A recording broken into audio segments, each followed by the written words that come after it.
Hello everyone, it is a cold, dreary, wet day here in this Walmart parking lot.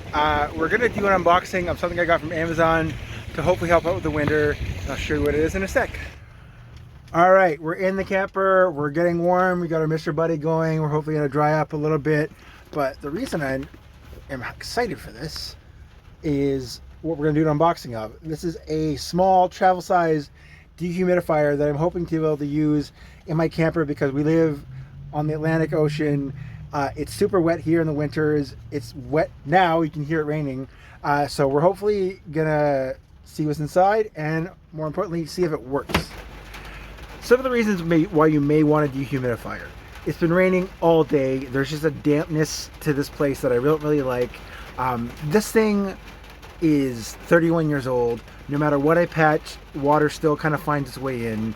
And depending on how you've built it and the materials you've used, black mold can be a real issue over a long period of time, and just water getting into stuff just isn't good. So that's the main reason why I wanted one.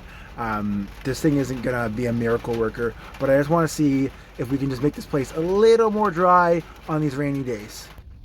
All right, so here it is. We're gonna open it up. Brand is Heelay. It holds up to 1.2 liters. Open it up. Got some instructions on top. I'm guessing there won't be a lot involved. This is pretty simple and straightforward. I apologize for the angle. I've lost my tripod somewhere. Vacuum. Woo! Alright, let's set that down. Is there anything else in the box? Nope, that's empty. We can toss that into the void that is this corner. Kind of looks like a little Xbox. It's got a little handle. I apologize for anyone with vertigo, including my dad who watches my videos.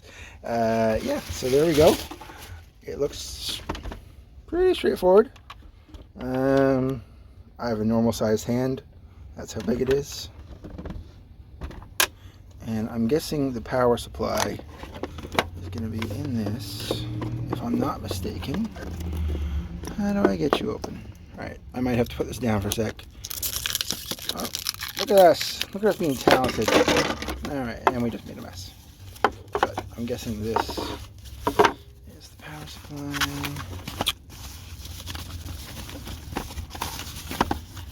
Boom. Alright. Lid. Power supply. Alright, so we've got her plugged in. If you've seen this before, this is super handy to have. I have my full solar down there, but this is just a little battery pack that's separate. I keep it charged. It's good for emergencies. Sometimes you have a couple rainy days in a row or you want to isolate something. But the good thing about this is it has a meter to show how many watts something is using. So this is super useful. We're just going to see. Let's turn on. Cool colors. It's going up to 46, 45 watts. And I think we just let it run. It seems to be pretty self-sufficient. You can turn the light off. It doesn't really make much of a difference for power, but it helps you see. So we're gonna let this run for 1 hour and we'll see what we get collected. It's only been running for a few minutes, but if you can see, the color's changing, which is kind of cool. You may or may not like that, but it goes purple, rotates through, so it's also a bonus little bit of mood lighting for you.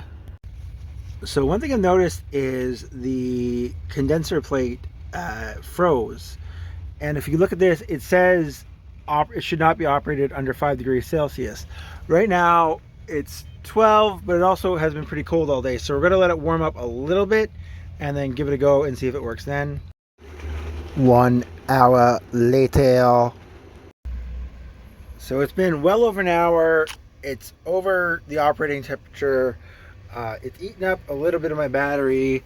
So far I'm not impressed. Not a single drop. And if we look around to the back,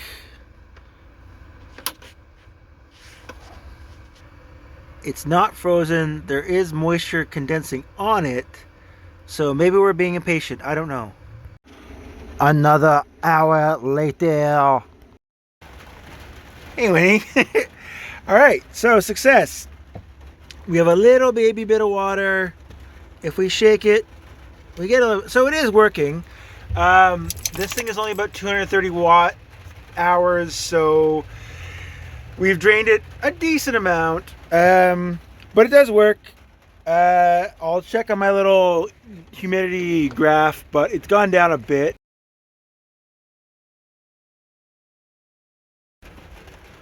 So, overall, we didn't use it for a lot of time.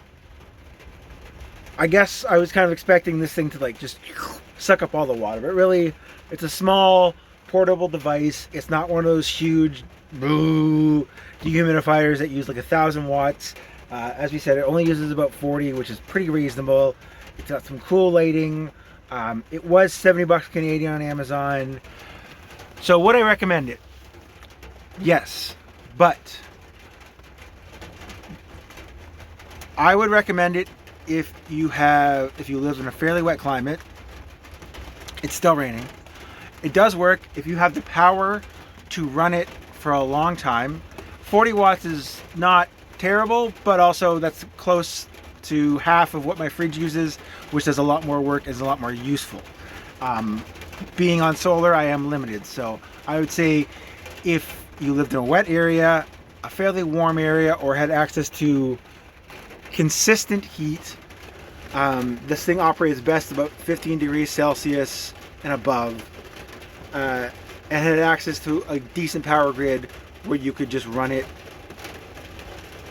like it's supposed to. This thing is not just like it's going to suck all the water out of the air in a moment. So would I recommend it? Yes, with caveats. Let's give it a 7 out of 10. It is a cool product. It may grow on me, but for now, we're kind of meh. I hope that was useful. There is a link in the bio if you want to get it. If not, like I said, I'm on the fence about whether I'll keep it or not, whether it's useful to me, maybe it's useful to you. So just keep on keeping on. Van life is interesting, and in the Canadian winter, I'm sure we will have lots of learning experience. So thanks for watching. Check out my other videos, and we'll see you next time.